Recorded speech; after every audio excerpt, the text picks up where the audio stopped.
မင်္ဂလာပါနေ့တိုင်းရေနွေးတောက်တာကတင့်ကျမ်းမာရေးအတွက်ဘလောက်တောင်အကျိုးကျေးဇူးများလဲဆိုတာတင်သိပါသလားလူတော်တော်များများကတော့ရေအီးအီးလေးတောက်ရတာကိုပဲသဘောကျကြပါတယ်ဒါပေမဲ့တရုတ်ရိုးရာဆေးပညာနဲ့အာယုဗေဒဆေးပညာတွေမှာတော့ရေနွေးတောက်ခြင်းကိုကျမ်းမာရေးအတွက်အကောင်းဆုံးအလေးအကျင့်တစ်ခုအဖြစ်ထောက်ခံထားကြပါတယ်တကယ်တော့ရေနွေးတောက်တာကရိုးရှင်းပေမဲ့တင့်ခန္ဓာကိုယ်ကိုအံ့ဩစရာကောင်းလောက်အောင်ပြောင်းလဲပြနိုင်တဲ့စွမ်းအားရှိပါတယ်။ဒီနေ့ဗီဒီယိုမှာတော့ရေနွေးတောက်ခြင်းကြောင့်ရရှိနိုင်မဲ့မယုံနိုင်စရာကောင်းတဲ့ကျန်းမာရေးအကျိုးကျေးဇူးတွေကိုတစ်ချက်ချင်းစီပြောပြပေးသွားမှာ။ဒီအချက်တွေကိုသိသွားရင်တင်လဲရေအေးထက်ရေနွေးကိုပဲရွေးချယ်ပြီးတော့မှအသေးချပါပဲ။ဗီဒီယိုလေးကိုအဆုံးထိကြည့်ပေးဖို့ဖိတ်ခေါ်ပါတယ်။ပထမဆုံးအကျိုးကျေးဇူးကတော့အစာချေစနစ်ကိုမြင့်တင်ပေးခြင်းပါပဲ။ရေနွေးကအစာအိမ်နဲ့ဥလန်းချောင်းထဲမှာရှိတဲ့အဆီတွေကိုခြေဖြတ်ရမှာအများကြီးအထောက်အကူပြုပါတယ်။တင်ကအစားတောက်စားပြီးတိုင်းရေအေးတောက်တတ်သူဆိုရင်တော့တတိထားဖို့လိုပါလိမ့်မယ်။ရေအေးကတင်စားလိုက်တဲ့အစားအစာတွေထဲကအဆီတွေကိုခဲသွားစေပြီးအစာချီရခက်ခဲစေတတ်ပါတယ်။ဒါပေမဲ့ရေနွေးကတော့အဲ့ဒီအဆီတွေကိုအရေးပျော်စေပြီးအစာချီစနစ်ကိုချောမွေ့စေပါတယ်။ဒါအပြင်ရေနွေးကဥလှုပ်ရှားမှုကိုကောင်းမွန်စေပြီးဝမ်းချုပ်တာကိုလည်းသက်သာစေပါတယ်။ဒါကြောင့်မနဲ့နိုးနိုးချင်းရေနွေးတစ်ဖန်ကွက်တောက်ပြီးခြင်းကတင်းရဲ့အစာချီစနစ်ကိုတစ်နေ့တာလုံးအတွက်အဆင်သင့်ဖြစ်စေပါတယ်။ဒုတိယအချက်အနေနဲ့ခန္ဓာကိုယ်တွင်းအဆိပ်အတောက်တွေကိုဖေရှားပြီးခြင်းပါ။ရေနွေးတောက်လိုက်တဲ့အခါတင့်ခန္ဓာကိုယ်ရဲ့အပူချိန်ကအနည်းငယ်မြင့်တက်လာပါတယ်။အဲ့ဒီအခါမှာခန္ဓာကိုယ်ကအပူချိန်ကိုပြန်လျှော့ချဖို့အတွက်ချွေးထွက်အောင်လှုပ်ဆောင်ပါတယ်။ဒီချွေးတွေနဲ့အတူခန္ဓာကိုယ်ထဲမှာရှိတဲ့မလိုအပ်တဲ့အဆိပ်အတောက်တွေနဲ့အညစ်အကြေးတွေကအရေပြားကနေတဆင့်အပြင်ကိုရောက်ရှိသွားပါတယ်။ဒါကတင့်ရဲ့ကိုယ်တွင်းအင်္ဂါတွေကိုတန့်စင်ပြီးုံတင်မကပဲအသားအရည်ကိုလည်းကြည်လင်ဝင်းပါလာစေပါတယ်။အဆိပ်အတောက်တွေကင်းစင်နေတဲ့ခန္ဓာကိုယ်ဟာယောဂဗျာတွေကိုလည်းပိုမိုခုခံနိုင်စွမ်းရှိပါတယ်။တတိယမြောက်အကျိုးကျေးဇူးအနေနဲ့ကိုယ်အလေးချိန်ရှော့ချရမှာကူညီပေးခြင်းပါ။ဒါကတော့ဝိတ်ချခြင်းသူတွေအတွက်သတင်းကောင်းပါပဲ။ရေနွေးတောက်ခြင်းကခန္ဓာကိုယ်ရဲ့ဇီဝကမ္မဖြစ်စဉ် metabolism ကိုမြင့်တင်ပေးပါတယ်။အထူးသဖြင့်မနက်ခင်းမှာတံပရာကြီးအနည်းငယ်ထည့်ထားတဲ့ရေနွေးတစ်ဖန်ခွက်တောက်ပေးခြင်းကခန္ဓာကိုယ်ထဲကအဆီတွေကိုပိုမိုလောင်ကျွမ်းစေဖို့လှုံ့ဆော်ပေးပါတယ်။ဒါအပြင်ရေနွေးကဖိုက်ပြည့်တယ်လို့ခံစားရစေတာကြောင့်အစားအသောက်အလွန်အကျွံစားမိတာကိုလည်းတားဆီးပေးနိုင်ပါတယ်။ကိုယ်အလေးချိန်ရှော့ချဖို့စူးစမ်းနေတယ်ဆိုရင်တော့တင်းရဲ့နှီးစဉ်စားတောက်မှုပုံစံမှာရေနွေးကိုမဖြစ်မနေထည့်သွင်းသင့်ပါတယ်။စတုထအချက်ကတော့သွေးလှည့်ပတ်မှုကောင်းမွန်စေခြင်းပါ။ရေနွေးတောက်လိုက်တဲ့အခါသွေးကြိုးတွေကပိုပြီးကျေလာပြီးသွေးစီးဆင်းမှုကိုချောမွေ့စေပါတယ်။သွေးလှည့်ပတ်မှုကောင်းမွန်ခြင်းကခန္ဓာကိုယ်ရဲ့အစိတ်အပိုင်းအားလုံးစီကိုအောက်ဆီဂျင်နဲ့အာဟာရဓာတ်တွေပိုမိုရောက်ရှိစေပါတယ်။ဒါအပြင်ကြွက်သားတွေနာကျင်ကြိုက်ခဲတာကိုလည်းသက်သာစေပါတယ်။တင်ကလီးကျင်ကလှုပ်ပြီးချိန်မှာကြွက်သားတွေနာကျင်နေရင်ရေနွေးလေးတောက်ပြီးချိန်ကကြွက်သားတွေကိုပြေလျော့စေပြီးအနာကျပ်မြန်စေပါတယ်။ပัญจမမြောက်အချက်ကတော့ယာသီလာစဉ်ကြိုက်ခဲခြင်းကိုသက်သာစေခြင်းပါ။ဒါကတော့အမျိုးသမီးတွေအတွက်အထူးသင့်လျော်တဲ့အချက်ပါပဲ။ရေနွေးရဲ့အပူချိန်ကတားအိမ်ကြွက်သားတွေကိုပြေလျော့စေပြီးယာသီလာစဉ်ဖြစ်တတ်တဲ့ဖိုက်အောင်တာကြိုက်ခဲတာတွေကိုသက်သာစေပါတယ်။ကြိုက်ခဲနေတဲ့ဖိုက်ပေါ်မှာရေနွေးအိတ်ကပ်ပြီးယုံတယ်မကပဲရေနွေးလေးတောက်ပြီးချင်းကလည်းကိုယ်တွင်းကနေနာကျင်မှုကိုလျှော့ချစေဖို့ကူညီပေးပါတယ်။နောက်ထပ်အရေးကြီးတဲ့အကျိုးကျေးဇူးတစ်ခုကတော့စိတ်ဖိစီးမှုလျှော့ချစေခြင်းပါ။ရေနွေးလေးနွေးနွေးလေးတစ်ခွက်ကိုဖြည်းဖြည်းချင်းတောက်ခြင်းကစိတ်ကိုတည်ငြိမ်စေပြီးအာယုံကြောစနစ်ကိုပြည်လျော့စေပါတယ်။တနေ့တာလုံးအလုပ်တွေပြီးပင်ပန်းနေချိန်မှာရေနွေးလေးတောက်ပြီးခြင်းကစိတ်ဖိစီးမှုတွေကိုလျှော့ချစေပြီးစိတ်ကြည်လင်လာစေပါတယ်။ဒါကြောင့်ညအိတ်ခါနီးမှာရေနွေးလေးတောက်ပြီးခြင်းကလည်းနှစ်ချိုက်စွာအိပ်ပျော်စေဖို့အထောက်အကူပြုပါတယ်။တတမမြောက်အကျိုးကျေးဇူးကတော့နှာစေးချောင်းဆိုးနဲ့လေပတ်နာတာတွေကိုသက်သာစေခြင်းပါ။ရာသီဥတုအကူးပြောင်းမှာဖြစ်တတ်တဲ့နှာပိတ်တာဒါမှမဟုတ်လေချောင်းရားရံတာမျိုးတွေအတွက်ရေနွေးကအကောင်းဆုံးသဘာဝဆေးတစ်ခွက်ပါပဲ။ရေနွေးကထွက်လာတဲ့အငွေ့ကိုရှူရှိုက်ပေးခြင်းကပိတ်နေတဲ့နှာခေါင်းကိုပွင့်စေသလို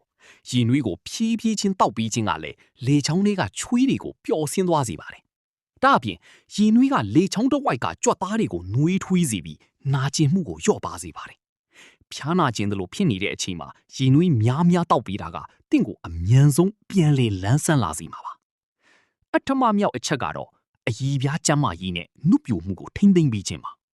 ရေနွေးတောက်ခြင်းကခန္ဓာကိုယ်ထဲကဆဲအသစ်တွေဖြစ်ပေါ်မှုကိုအားပေးပြီးပျက်စီးသွားတဲ့အရည်ပြားဆဲတွေကိုပြန်လေပြုပြင်ပေးပါတယ်။ဒါကအသားရည်ကိုတင်းရင်းစေပြီးအရည်အကြောင်းဖြစ်ပေါ်တာကိုနှီးကွေးစေပါတယ်။အထူးသဖြင့်ဝက်ချံနဲ့အဖုတ်ပင်ထွက်တတ်သူတွေအတွက်ရေနွေးက ကိုတွင်းအညစ်အကြေးတွေကိုတန့်စင်ပေးတာကြောင့်အသားရည်ကိုအတွင်းပိုင်းကနေကြည်လင်လာစေပါတယ်။စီးကြီးတဲ့အလှကုန်တွေသုံးမဲ့အစားနေ့တိုင်းရေနွေးတောက်တဲ့အလိအကျင့်လေးကတင့်ကိုပိုပြီးနုပြိုလှပလာစေပါလိမ့်မယ်။ဒါအပြင်သွားနဲ့ခံတွင်းကျန်းမာရေးအတွက်လေရေနွေးကအထောက်အကူပြုပါတယ်။ရေအေးတောက်တာကသွားဖုံးတွေကိုကျုံသွားစေပြီးသွားကြည်နာမျိုးဖြစ်စေနိုင်ပေမဲ့ရေနွေးကတော့သွားဖုံးသွေးလေပတ်မှုကိုကောင်းမွန်စေပါတယ်။ဒါပေမဲ့တတိထားရမှာကတော့အရန်ပူလုံးတဲ့ရေနွေးကသွားကြွေလွာကိုထိခိုက်စေနိုင်တာကြောင့်ခန္ဓာကိုယ်အပူချိန်နဲ့တင့်တော်တဲ့ရေနွေးလေးကိုပဲရွေးချယ်တောက်သုံးဖို့လိုအပ်ပါတယ်။နဝမမြောက်အချက်အနေနဲ့အုံနောက်ရဲ့လှုပ်ဆောင်ချက်တွေကိုမြင့်တင်ပေးခြင်းပါ။ရေဓာတ်လုံလောက်စွာရရှိခြင်းကအာယုံစူးစိုက်မှုကိုကောင်းမွန်စေတယ်လို့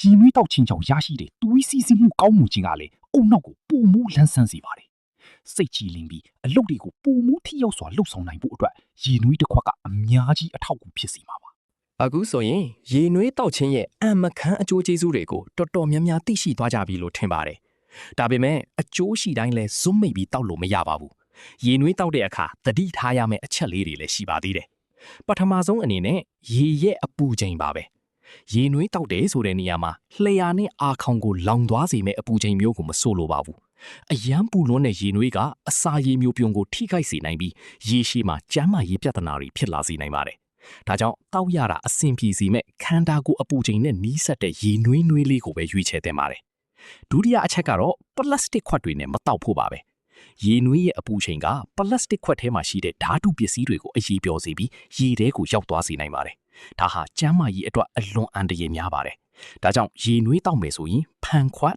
ဒါမှမဟုတ်ကြွေခွက်တွေကိုပဲအသုံးပြုဖို့အကြံပေးခြင်းပါတယ်။ဒါအပြင်ရေနွေးကိုတစ်ခါတည်းနဲ့အများကြီးဂက်ခနဲ့တောက်ပြတ်သွားတာမျိုးထက်တငုံချင်းစီဖြည်းဖြည်းချင်းတောက်ပေးတာကခန္ဓာကိုယ်အတွက်ပိုပြီးအကျိုးရှိစေတယ်လို့အစာချေစနစ်ကိုလည်းပုံမအထောက်အကူပြုပါတယ်။ဘယ်အချိန်မှတောက်တာအကောင်းဆုံးလဲလို့မေးရင်တော့မနက်နိုးနိုးချင်းဖိုက်ထဲမှာဘာမှမရှိသေးတဲ့အချိန်ကအကောင်းဆုံးပါပဲ။မနက်ခင်းမှာရေနွေးတစ်ဖန်ခွက်တောက်ပြီးခြင်းကတညာလုံးအနားယူထားတဲ့ကိုယ်တွင်းအင်္ဂါတွေကိုကြံလေနိုးကြလာစေပြီးအစိတ်အတောက်တွေကိုအထီးအဆုံးဆုံးဖေရှားပေးနိုင်ပါတယ်။နောက်ထပ်တောက်တဲ့အချိန်ကတော့အစာစားပြီးချိန်နဲ့ညအိပ်ခါနီးအချိန်တွေပါပဲ။အစာစားပြီးနာရီဝက်လောက်မှာရေနွေးတောက်ပြီးခြင်းကအဆီတွေကိုခြေဖြတ်ပြီးသလိုညအိပ်ခါနီးမှာတောက်ပြီးခြင်းကလည်းစိတ်ကိုငြိမ်းချမ်းစေပြီးနစ်နစ်ချိုက်ချိုက်အိပ်ပျော်စေပါတယ်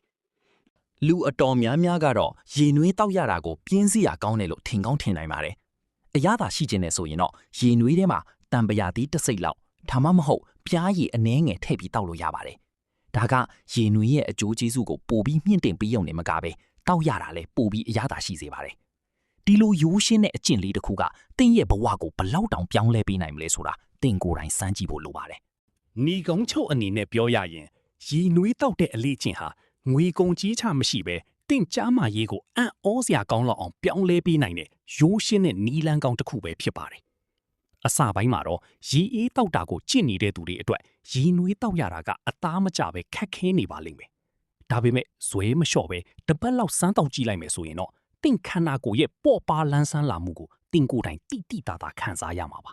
။ကျမ်းမာရေးဆိုတာကြီးမားတဲ့ပြောင်းလဲမှုတွေထက်ဒီလိုမျိုးတီးငယ်တဲ့နေ့စဉ်အလိကျင့်ကောင်းလေးတွေစုစည်းရာကနေဖြစ်ပေါ်လာတာပါ။ဒါကြောင့်ဒီနေ့ကစပြီးအစားစားပြီးတိုင်းဒါမှမဟုတ်မနက်နိုးနိုးချင်းမှာရေအေးတစ်ခွက်အစားရေနွေးနွေးလေးတစ်ခွက်ကိုပြောင်းလဲတောက်သုံးကြည့်ဖို့တိုက်တွန်းခြင်းပါတယ်။ရေရှိမှာတင့်ရဲ့အစာချီစနစ်အသားအရည်နဲ့စိတ်ခံစားမှုတွေဟာတိတိတသာကောင်းမွန်လာပါလိမ့်မယ်။မိမိကိုယ်ကိုချစ်မြတ်နိုးတယ်ဆိုရင်မိမိခန္ဓာကိုယ်အတွက်အကောင်းဆုံးဖြစ်မယ်ဒီလိုရိုးရှင်းတဲ့ဂရုစိုက်မှုမျိုးကိုဒီနေ့ပဲစတင်လိုက်ပါ။တင့်ရဲ့တငယ်ချင်းတွေမိသားစုဝင်တွေကိုလည်းဒီဗီဒီယိုလေးကိုမျှဝေပေးခြင်းဖြင့်သူတို့ရဲ့ကျမ်းမာရေးကိုတစ်ဖက်တစ်လမ်းကကူညီပေးနိုင်ပါတယ်။အဆုံးထိကြည့်ရှုပေးတဲ့အတွက်ကျေးဇူးအများကြီးတင်ပါတယ်။အားလုံးပဲရေနွေးလေးတောက်ရင်ကျမ်းမာရွှင်လန်းတဲ့ဘဝကိုပိုင်ဆိုင်နိုင်ကြပါစေ။